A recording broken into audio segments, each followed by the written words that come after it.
दोस्तों एक कहावत है, बहती गंगा में हाथ धोना।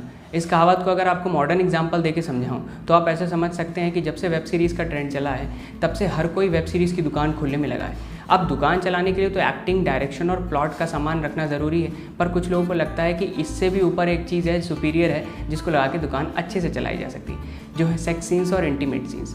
जी हाँ दोस्तों, कुछ ऐसा ही किया है डेंजरस नाम की एक वेब सीरीज़ ने, जो इन दिनों MX प्लेयर पे चल रही है। आज उसका रिव्यू आपके सामने लेके आया हूँ। नमस्कार, आदाब, सत श्री अकाल दोस्तों, मैं हूँ अंकित और स्वागत है आपका एक बार फिर से म्यूजिकल रिव्यूअर में।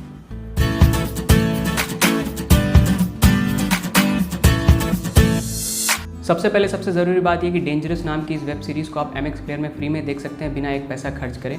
इसके स्टार कास्ट ने करण सिंह ग्रोवर, बिपाशा बासु, लिखा है विक्रम भट्ट ने, म्यूज़िक दिया है मीका ने, और इसके 7 एपिसोड हैं जो मुश्किल से 15-15, 16-16 मिनट के हैं। 7 एपिसोड में ये पूरी सीरीज़ ख़त्म कर दी गई है। वैसे तो कहानी के नाम पर इंटीमेसी परोसी गई है, लेकिन फिर भी अगर आप लेंस लगा के बड़ी बारीकी से देखेंगे तो आपको ये दिखता है कि कहानी लंदन में रह रहे इंडियन मिलियनियर आदित्य धनराज की है, जिनकी वाइफ दिया धनराज एक शाम अचानक यूं ही हवा में पता नहीं कहाँ गुम हो गई हैं। अगले दिन ये केस दिया जाता है नेहा को, जिनका किरदार बिपाशा बासु ने निभाया है, और थोड़ी देर बाद ये पता लगता है कि नेहा जो है आदित्य की एक्स गर्लफ्रेंड है।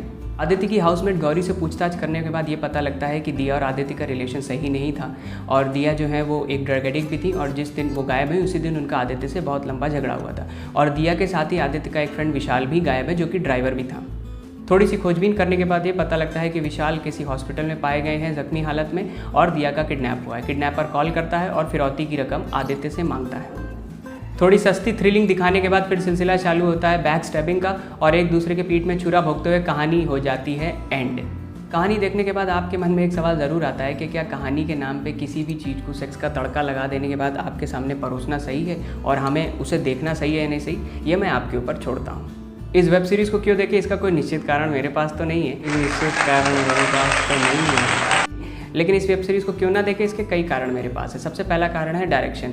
इस तरीके से डायरेक्ट किया गया है कि अगर आप CID भी देखते होंगे ना तो 2 मिनट में कहानी सॉल्व करके अपने सामने रख देंगे। दूसरा कारण है एक्टिंग। पत्थर को भी एक्टिंग करते हुए आप देख सकते हैं, लेकिन करण सिंह ग्रोवर 1 से लेकर 7वें एपिसोड तक एक ही चेहरा बना के सारे सीन्स करते हुए नजर आएंगे।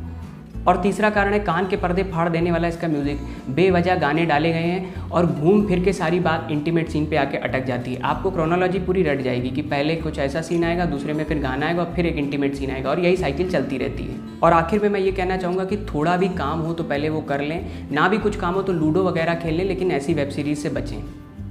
और आखिरी में दोस्तों फन फैक्ट ये है कि जिस बैक स्टैबिंग के कॉन्सेप्ट को घटिया तरीके से इंटीमेट सीन लगा के आपके सामने परोसा इन्होंने, उसका एक बहुत अच्छा रेफरेंस मैं आपको देता हूँ। अगर आपने डार्क नाइट देखी है क्रिस्टोफर नॉलन की, तो आपको उसका इंट्रो सीन याद होगा। बैंक हाइस्ट में दिखाया गया है कि किस तरह जोकर और उसके फ्रेंड बैक स्टैब करते जाते हैं और आखिरी में सिर्फ जोकर बचता है। तो एक बार जाके वो देखिए, हालांकि कंपेयर तो कुछ भी नहीं है, ज़मीन आसमान का भी कंपैरिजन नहीं है, लेकिन फिर भी वो देखिएगा, उसका वो एक सीन ही इससे लाख गुना अच्छा है, और कितना फ़र्क है आपको नज़र में आएगा। तो दोस्तों आज के वीडियो में बस इतना ही। वीडियो कैसा लगा आप मुझे कमेंट करके बता सकते हैं। इसके साथ ही किसी और मूवी और रिव्यू के एक्सप्लेनेशन के लिए आप मुझे कमेंट में लिख सकते हैं। इंस्टा पे आप मुझे फॉलो कर सकते हैं, और फिर मिलेंगे किसी नए वीडियो किसी नई मूवी के साथ। तब तक के लिए बाय बाय।